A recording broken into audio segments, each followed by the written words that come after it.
Welcome inside Studio 21. When a play happens, the result is the first thing we talk about. I'd like to look how we got there. So let's hit the blackboard. Once again, let's hit the mission statement. Let's educate and promote thinking in a pure baseball sense. Today's lesson is going to be on catchers throwing. Now, you might think it's the arm. I'm going to fool you. It's the footwork. Footwork's number one. If you got good feet, don't cheat. That makes your arm better. Okay, now it's arm strength. It's a God-given gift. Some guys have it, but if you have good feet, it makes your arm a little bit better as this thing goes. Let's set up a basic stolen base attempt right here. Now let's look. Man on first, right-hand hitter. Sal Perez throwing a strike. That's the result I'm talking about. Everybody wants to talk about that result. Look at that throw. It's right on the money. But I've got to back this thing up, and I've got to look at the number one on the lesson plan. It's the feet. So when the catcher's catching this ball, his feet are going to be set up a little bit like this.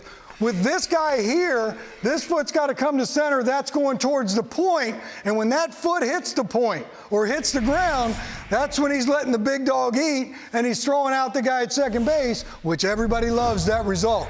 Let's look at Buster Posey and slow this down. Right foot to center. Boom, left foot short striding to the point because he doesn't want to step on the plate because he might slip. All right, left-hand hitter in the box. Once again, let's look at the result at second base. Oh, these guys are throwing strikes to second. That's right on the money. Let's look at their feet and what they do with the left-hand hitter. This one's going to come on the other side of the right. This guy's going up the batter's box line, so he clears himself from the left-hand hitter over there. He can't stay in the middle because he might hit the batter. Let's take a look at this. Austin Hedges. Boom, look at that right foot go. That thing leaves, he replaces the left foot, puts it down, and there's the result that we're all giddy about.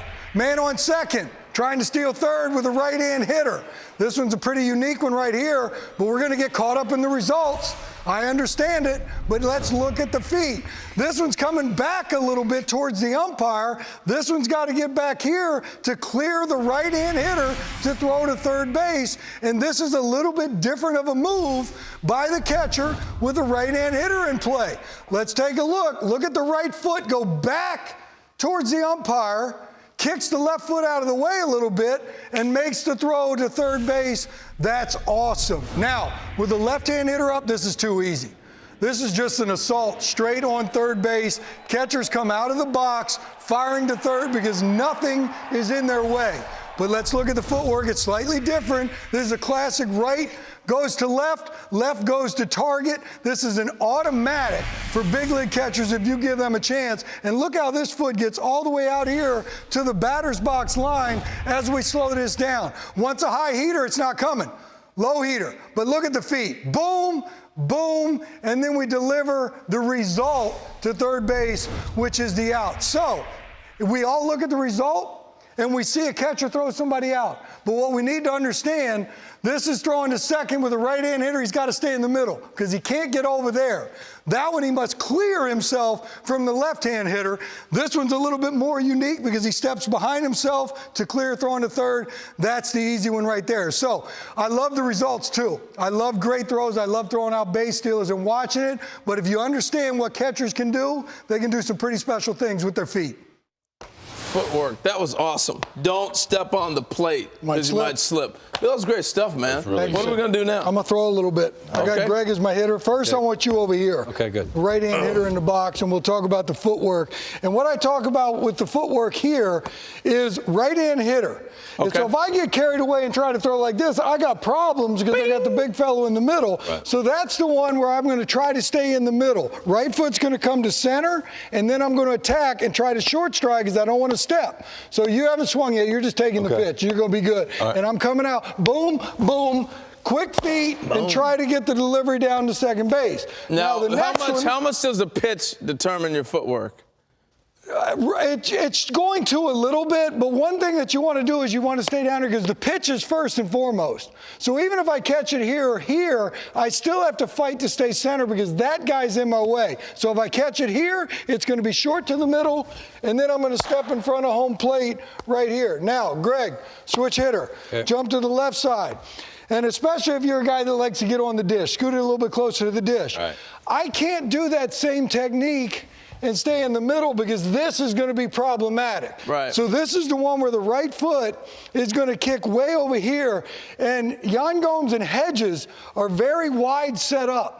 And what they do is they really throw their right foot out here, and it gets to the other batter's box where they can clear themselves, and then they throw down to second base. I'll take a little bit off of the next one. That's on you, Harold. That's a good throw. I'm going to take a little bit off of the next one. Perfect throw. Yeah. Let me look at that one more time. So we're going to clear this right foot all the way by the left, come out firing. Boom, where I'm clear, where I can throw down to second base. All right, H, third baseman. I need you at third. All right, cool. I need you right-in hitter again. This is better background coming at me. Now, for this purpose, Greg, deepen up a little bit. Right. Good. This one's unique, and it's something we normally don't do as infielders. This right foot, in a lot of cases, here, if you can come around here a little bit, and we're going to look at this. I can't see Harold at all over there. So this one's unique because now I got to take this right foot and drop it a little bit, and if I do it quick enough, I can clear the right-hand hitter. Boom, and I'm out there, and I make my throw down to third base. The easiest assault, Greg, going the other side. Yep. This one looks exactly like an infielder making a throw to first base. I catch the ball, and this is just a straight assault going straight out to third base. And I'm completely lathered up right now. But you know what? Excellent work. Excellent work. Hey, so you ever catch before? No. Man, you got good footwork back My daddy was the catcher. Well, that's why most catchers, most people think, can move to the infield when they're done back here because of the footwork. Doesn't always translate. There are a lot of similarities. Look, Santana's doing it with Cleveland. He's doing a pretty good job at first base. But a lot of times when they talk about this guy going over to the hot corner, I don't have a problem with it right out of the gate simply because of the footwork. Look, these guys nowadays, they backhand pick the ball in the dirt extremely well. Yeah. If you can do that, you can play first base because you can pick the ball in the dirt as well. But footwork back here is, I think, a lot bigger. It results in pop realize. time, which is a very important scouting stat. Yeah. This to down there. Yeah. But you know what? The whole thing is, whether you're in the infield or behind the plate, your footwork is when you play defense. That's the key. Your footwork is what makes your defense. Which is why when you're growing up, better. Shouldn't you be playing a little bit of basketball? Absolutely. Shouldn't you be playing a little soccer? If you got good feet, you don't have to cheat. You can compete. Ooh. There you go.